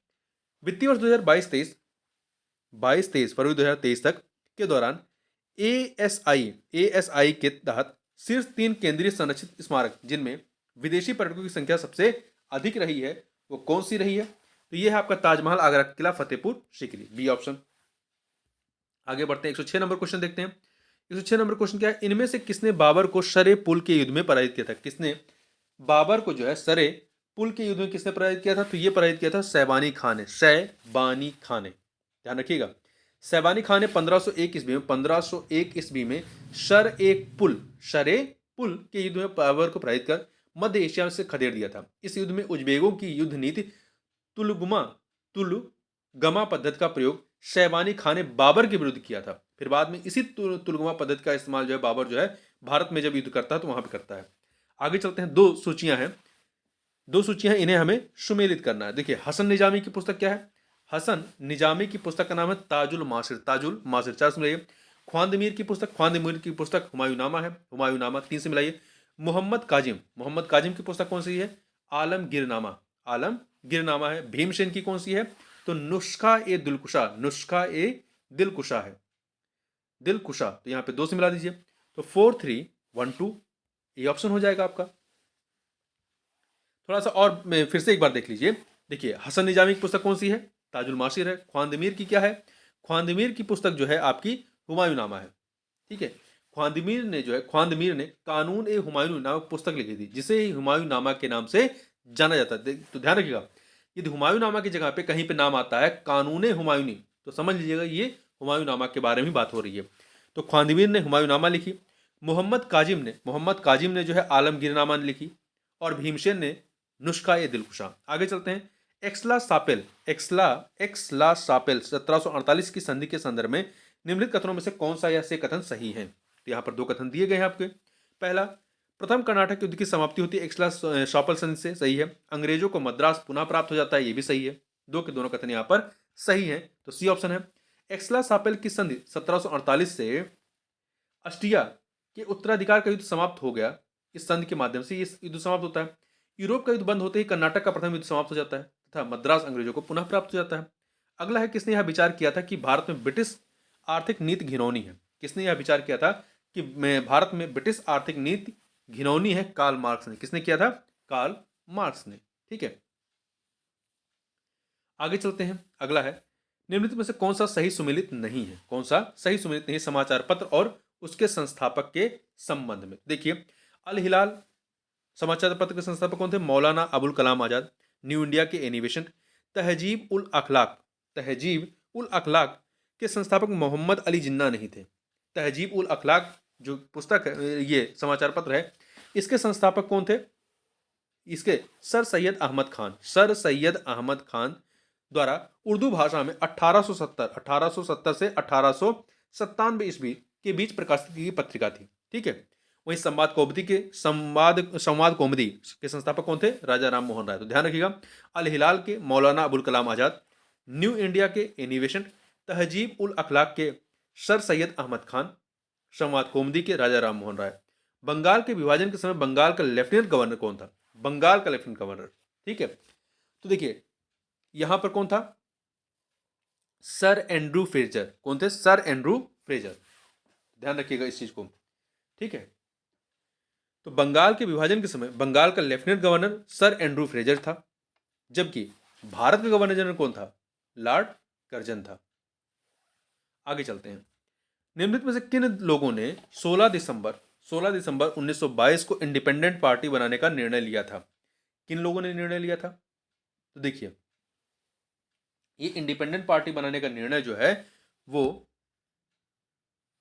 ये लिया था आपका मदन मोहन मालवीय और मोतीलाल नेहरू ने। मदन मोहन मालवीय और मोतीलाल नेहरू ने। तो यहां पे डी ऑप्शन हो जाएगा 2 और 4। देखिए 16 दिसंबर 1922 को इंडिपेंडेंट पार्टी बनाने का निर्णय मदन मोहन मालवीय तथा मोतीलाल नेहरू ने किया था। मदन मोहन मालवीय हिंदू महासभा के संस्थापक सदस्य थे। इन्होंने वर्ष 1916 में बनारस हिंदू विश्वविद्यालय बीएचयू की स्थापना की। मोतीलाल नेहरू ने सीआर दास के साथ मिलकर स्वराज पार्टी की स्थापना की थी। आगे बढ़ते हैं, जब भारतीय राष्ट्रीय कांग्रेस ने भारत छोड़ो आंदोलन प्रस्ताव पारित किया, भारत छोड़ो आंदोलन प्रस्ताव, तो कांग्रेस अध्यक्ष कौन थे? तो उस समय कांग्रेस अध्यक्ष कौन थे? मौलाना अबुल कलाम आजाद थे। मौलाना अबुल कलाम आजाद। ठीक है, कांग्रेस द्वारा भारत छोड़ो आंदोलन का प्रस्ताव पारित करते समय भारत छोड़ो 1942 का जो होता है, अध्यक्ष मौलाना अबुल कलाम आजाद थे। उल्लेखनीय कि वे जो है वर्ष 1940 के रामगढ़ अधिवेशन में कांग्रेस अध्यक्ष बने थे तथा 1941 से लेकर 45 के मध्य 5 वर्षों तक कांग्रेस का कोई वार्षिक अधिवेशन न हो सका। इन 6 वर्षों में अबुल कलाम आजाद कांग्रेस के अध्यक्ष बने रहे। वह स्वतंत्रता पूर्व भारतीय राष्ट्रीय कांग्रेस के सबसे लंबे समय तक और सबसे नाजुक दौरे में अध्यक्ष थे। आगे बढ़ते हैं, उत्तर प्रदेश में कृषि उत्पादन बढ़ाने में कौन सा कारक सबसे अधिक प्रभावी है? कौन सा कारक सबसे अधिक प्रभावी है? तो यहां पर आप देखें, उन्नत किस्मों के बीजों को बढ़ता प्रयोग जो है ये सबसे अधिक प्रभावी है। ढोला लोकगीत लोकप्रिय है कहाँ पर? ढोला लोकगीत जो है आपका आगरा मेरठ में, कहाँ पर? आगरा मेरठ क्षेत्र का ये लोकप्रिय लोकगीत है। इस लोकगीत में कहानी के माध्यम से ढोला एवं मारू के चरित्र का वर्णन किया जाता है। आगे बढ़ते हैं।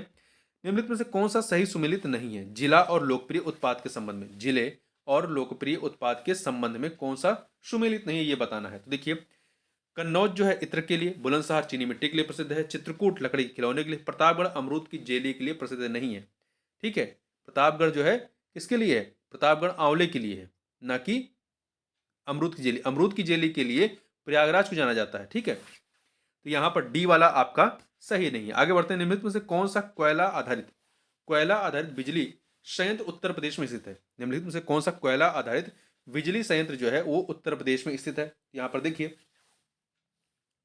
इसमें आपका दादरी दादरी और सिंगरौली जो है ये कोयला आधारित। देखिए, उत्तर प्रदेश में एनटीपीसी के स्वामित्व वाले कोयला आधारित बिजली संयंत्रों की संख्या कितनी है? 5 है। तो इन पांचों के नाम याद रखिएगा। सिंगरौली है, रिहंद है, दादरी है, ऊंचाहार है और टांडा है। 5 कौन से? सिंगरौली, रिहंद है, दादरी है, ऊंचाहार और टांडा। जबकि इसके अतिरिक्त प्रयागराज का मेजा, एनटीपीसी एवं उत्तर प्रदेश राज्य विद्युत निगम लिमिटेड का कोयला आधारित संयुक्त उद्यम संयंत्र है। तो जो आपका मेजा वाला है वो संयुक्त उद्यम है। ठीक है, वहीं डार्लीपाली डार्लीपाली संयंत्र उड़ीसा में और विंध्याचल संयंत्र जो है वो मध्य प्रदेश का है। डार्लीपाली उड़ीसा का है और विंध्याचल मध्य प्रदेश का है। यहाँ पे बी ऑप्शन 2 और 3। एक प्रभावी कोरियोलिसिस बल किस कारण होता है? एक प्रभावी जो कोरियोलिसिस बल होता है ये पृथ्वी के घूर्णन की वजह से होता है। देखिए, पृथ्वी का अपने अक्ष पर घूर्णन पवनों की दिशा को प्रभावित करता है। पृथ्वी के घूर्णन द्वारा लगने वाले बल को कोरियोलिसिस बल कहा जाता है। कोरियोलिसिस बल कहा जाता है। ठीक है, कोरियोलिसिस बल अक्षांशों के कोण के सीधा समानुपात में बढ़ता है। यह ध्रुवों पर सर्वाधिक होता है और विषुवत वृत्त पर जो है अनुपस्थित होता है कोरियोलिसिस बल। आगे बढ़ते हैं। साबुन के पतले झाग में चमकदार रंगों का बनना किस परिघटना का परिणाम है? ये जो है ये आपका बहुलित परावर्तन और व्यतिकरण का परिणाम है। तो ए ऑप्शन हो जाएगा। 120 नंबर क्वेश्चन देखते हैं। 120 नंबर क्या है आपका? थर्मस फ्लास्क में लंबे समय तक तरल गर्म या ठंडा रहता है। जो तरल होता है वो गर्म या ठंडा रहता है क्योंकि उसमें की कोई हानि अथवा प्राप्ति नहीं होती है। किसके माध्यम से नहीं होती है? तो ये संचालन संवहन या विकिरण के द्वारा कोई लाभ या हानि नहीं होती है। यहाँ पे सी ऑप्शन हो जाएगा। अगला है किसी एसी जनित्र तथा डीसी जनित्र में एक मूलभूत अंतर क्या होता है? इसमें एक मूलभूत जो अंतर होता है, यहाँ पे बी देखिए, एसी जनित्र अल्टरनेटिव करंट और डायरेक्ट करंट। एसी जनित्र में सर्पी वलय होते हैं, जबकि डीसी जनित्र में जो है दिक् परिवर्तक होता है। क्या होता है? दिक् परिवर्तक होता है। तो यहां पर बी ऑप्शन हो जाएगा। ठीक है, तो इस चीज को याद रखिएगा। जो एसी वोल्टेज है, एसी वोल्टेज को डीसी वोल्टेज में बदलने के लिए डीसी जनरेटर में कम्यूटेटर लगाते हैं। डीसी जनरेटर में क्या लगाते हैं? कम्यूटेटर लगाते हैं, जबकि एसी जनरेटर में सर्पी वलय होता है। आगे चलते हैं। फैक्स एवं इलेक्ट्रॉनिक मेल प्रेषण में प्रयुक्त सूचना संकेत का रूप होता है। फैक्स एवं इलेक्ट्रॉनिक मेल प्रेषण में प्रयुक्त सूचना संकेत का रूप कैसा होता है? तो ये रूप आपका होता है एनालॉग तथा डिजिटल सिग्नल दोनों। एनालॉग तथा डिजिटल सिग्नल दोनों होते हैं। अगला है मोम्स, MOEMS। मोम्स का पूर्ण रूप क्या है? इसका पूर्ण रूप है micro opto electro mechanical system. MOEMS के अंतर्गत विभिन्न उपकरण जैसे optical switch, optical cross connect, micro bolometer आदि शामिल होते हैं। आगे चलते हैं। निम्नलिखित कथनों पर विचार कीजिए। यहां पर देखिए, कांच पर उत्कीर्ण किया या खरोचा जा सकता है। कांच पर किससे? तो किससे किया जा सकता है? यहां पर आप देखिए, हीरे से खरोच सकते हैं, हाइड्रोफ्लोरिक अम्ल से खरोच सकते हैं, परंतु एक्वा रेजिया से और शांत सल्फ्यूरिक अम्ल से खरोच नहीं सकते हैं।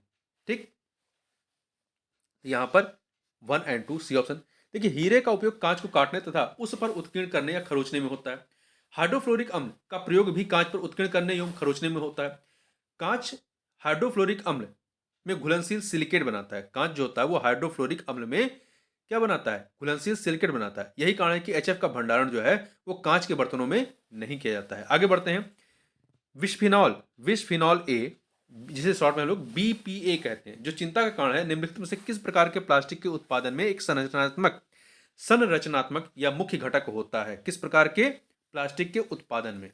तो देखिए, ये आपका जो है, जो पॉलीकार्बोनेट होते हैं, पॉलीकार्बोनेट इसमें होता है। बिस्फिनॉल एक ऐसा औद्योगिक रसायन है जो सामान्यतः उपभोक्ता प्लास्टिक, कंज्यूमर प्लास्टिक में प्रयोग किया जाता है। यह विशेष रूप से पॉलीकार्बोनेट पॉलीकार्बोनेट प्लास्टिक वस्तुओं जैसे कि सनग्लासेस है, रियूजेबल बॉटल है, इत्यादि में प्रयुक्त होता है। प्लास्टिक खाद्य कंटेनर इत्यादि में प्रयोग किया जाने वाला यह रसायन हृदय रोग का कारण भी बन सकता है। आगे चलते हैं। अगला है शुष्क सेल। शुष्क सेल में जो बैटरी है में निम्नलिखित में किनका विद्युत अपघटनों के रूप में प्रयोग किया जाता है?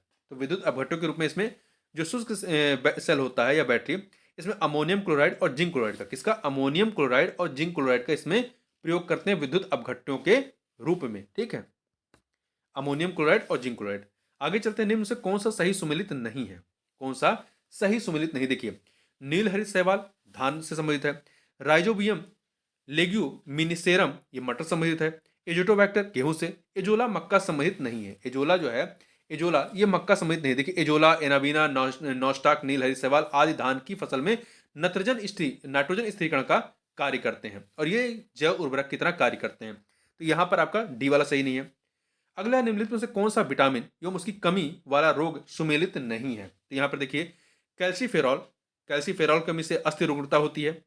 नियासिन की कमी से पेलाग्रा या चर्मग्राह रोग होता है। वहीं कोबालामिन की कमी से जो है संघातिक रक्तलापता होती है। राइबोफ्लेविन की कमी से, राइबोफ्लेविन की कमी से जो होता है, जिसे विटामिन B2 कहते हैं, बेरी बेरी नहीं, बीटा आपका बेरी बेरी जो रोग है ये विटामिन B1 की कमी से, जिसे थायमिन कहते हैं, उससे होता है। राइबोफ्लेविन जो B2 है, B2 इसकी कमी से नहीं होता है। इसकी कमी से क्या होता है? B2 कमी से किलोसिस नामक रोग होता है। राइबोफ्लेविन की कमी से आपका किलोसिस नामक रोग होता है, जबकि बेरी बेरी जो रोग होता है ये आपका विटामिन B1 की कमी से अर्थात थायमिन की कमी से होता है। आगे चलते हैं। मानव शरीर में निम्नलिखित हार्मोनों में से कौन सा रक्त कैल्शियम और फास्फेट को विनियमित करता है? निम्नलिखित हार्मोनों में से कौन सा रक्त जो है, कौन सा रक्त कैल्शियम और फास्फेट को विनियमित करता है रक्त में? तो इसमें देखिए, आपका जो परावट्टू या पैराथायराइड हार्मोन है, ये पैराथायराइड हार्मोन, परावट्टू या पैराथायराइड हार्मोन रक्त कैल्शियम और फास्फेट को विनियमित करता है। पीले सरसों के रंग वाले गर्दन में, पीले सरसों के रंग वाले गर्दन में थायराइड ग्रंथि के पार्श्व में स्थित पैराथायराइड के द्वारा पैराथायराइड हार्मोन का स्त्रावण किया जाता है और इसी हार्मोन की सहायता से यह रक्त कैल्शियम तथा फास्फेट को विनियमित करता है। तो ध्यान रखिएगा कि ये पूछा कौन सा हार्मोन है जो रक्त कैल्शियम और फास्फेट को विनियमित करता है, तो बस इतना ध्यान रखिए, पैरावुट या पैराथायराइड हार्मोन। अगला है गोल कृमि या निमिटोड। गोल कृमि या निमिटोड से होने वाला रोग कौन सा है? तो इससे जो होने वाला रोग है आपका वो कौन सा है? फाइलेरिया। फाइलेरिया रोग है। फाइलेरिया को ही फील पाँव कहते हैं, फील पाँव या हाथी पाँव भी कहते हैं। ठीक है, जो कि शरीर में बुचेरिया बैन क्रॉफ्टी नामक गोल कृमि या जिसे हम लोग निमिटोड कहते हैं, इसके संक्रमण द्वारा होता है। यह कृमि मनुष्य की लिम्फ ग्रंथियों में पहुंच जाता है। आगे चलते हैं। निम्नलिखित में से कौन सा युग्म सही सुमेलित नहीं है यौगिक और वर्गीकरण के संबंध में? यौगिक और वर्गीकरण के संबंध में देखिए, सैकरीन, सैकरीन जो होता है कार्बोहाइड्रेट नहीं होता है। सैकरीन जो होता है ये कार्बनिक यौगिक होता है। सैकरीन जो होता है आपका ये कार्बनिक यौगिक होता है। ये कृत्रिम मिठास के लिए प्रयुक्त किया जाता है। एड्रीनेलिन, एड्रीनेलिन हार्मोन है। थायमिन विटामिन है। केरेटिन, केरेटिन प्रोटीन है। अगला है, निम्नलिखित कथनों पर विचार कीजिए। दो कथन यहां पर दिए गए हैं। Oil India private limited company की स्थापना 1960 में हुई थी। तो ये आपका जो पहला कथन है ये क्या है? ये गलत है। ये आपका गलत है, क्योंकि oil India private limited company की स्थापना 18 फरवरी 1959 में हुई थी। एक साल पहले, यहाँ जो लिखा एक साल पहले हुई थी। दूसरा, 2 अगस्त 2023 में, अगस्त 2023 में इसे महारत्न का दर्जा दिया गया। ये कथन आपका सही है। पहला गलत, दूसरा सही, इसलिए बी ऑप्शन हो जाएगा। अब oil India private limited company क्या है? महारत्न कंपनी। ध्यान रखिएगा, वर्तमान में 13 महारत्न कंपनियां हैं। आगे बढ़ते हैं। 43वां या 43वां आसियान शिखर सम्मेलन कहाँ आयोजित किया गया? तो ये इंडोनेशिया के जकार्ता में, इंडोनेशिया के जकार्ता में आयोजित किया गया। इसकी थीम क्या थी?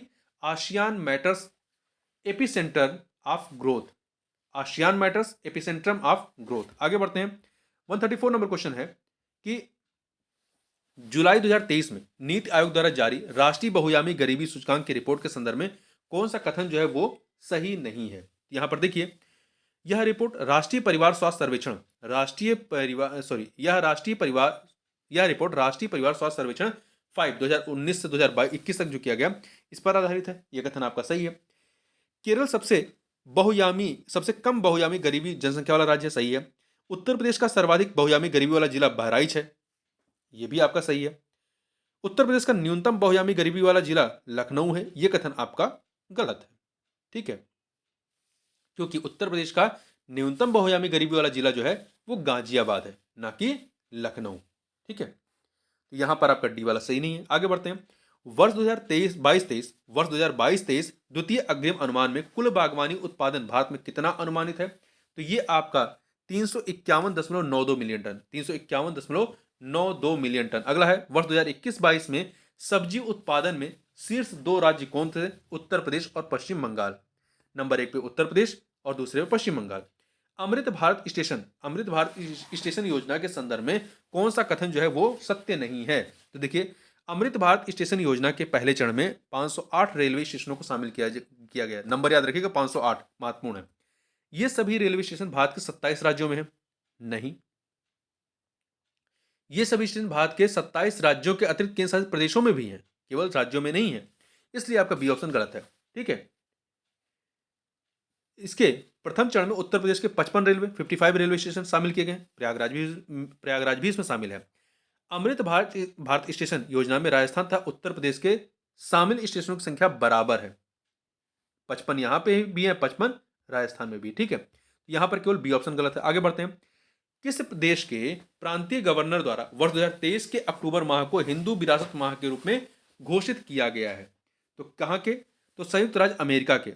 देखिए, संयुक्त राज्य अमेरिका के जॉर्जिया राज्य, जो जॉर्जिया प्रांत है, वहां के गवर्नर ब्रायन कैंप के द्वारा वर्ष 2023 के अक्टूबर माह को हिंदू विरासत माह घोषित किया गया है। तो यहां पर ए ऑप्शन है। आगे बढ़ते हैं। श्रेया थाविशिन किस देश के प्रधानमंत्री हैं? श्रेया थाविशिन को अगस्त 2023 में थाईलैंड का प्रधानमंत्री चुना गया है, थाईलैंड का। C option. जुलाई 2023 तक प्रति व्यक्ति जीडीपी पीपीपी के आधार के संदर्भ में फोर्ब्स के अनुसार विश्व का सर्वाधिक अमीर देश कौन सा है?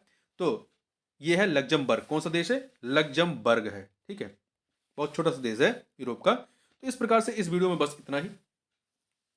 यदि आपको वीडियो पसंद आता है तो आप अपना फीडबैक कमेंट बॉक्स में दे सकते हैं। अधिक से अधिक लोगों तक इसको आप शेयर कर सकते हैं। तो इस वीडियो में बस इतना ही। मिलते हैं नेक्स्ट वीडियो में, तो तक के लिए बहुत बहुत धन्यवाद।